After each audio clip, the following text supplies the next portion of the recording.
The drone warfare has made it very difficult to leave a trench dugout on either side of the war. The Russians have largely caught up to us and maybe surpassed us in some ways with drone warfare.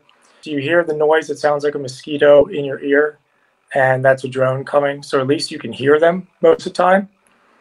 But these are mostly little commercially available drones, quadcopters that people use for photography, and they're being used to drop grenades.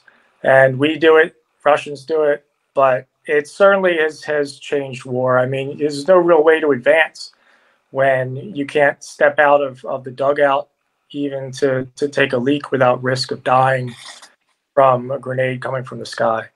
Man, that's yeah. I mean, I've had 4 combat tours myself, none of which had anything to do with drones, and didn't have to worry about that part at all. So I can only imagine how much more anxiety and stress that adds to the already high combat stress that you have anytime you're under fire there.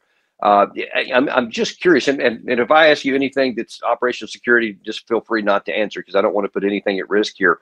But especially as you mentioned there, you can hear it in your ear, and it's ever present or so.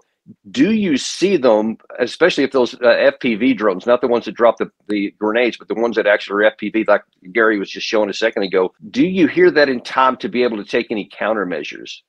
We didn't experience FPV drones. They were just dropping grenades on us, and those drones were flying low enough that you could definitely see them very clearly. I quickly learned to notice patterns, things I won't get into, except ways that I had an idea of when something was coming. But those you can definitely see. We could watch them watching us and try to get out of the way before we figured they would drop a grenade. It's hard to shoot one out of the sky when it could move a second in the range. So we didn't try that, but that's how low they were, 50, 100 meters. So okay. Yeah, you can definitely watch them, which makes it all the worse.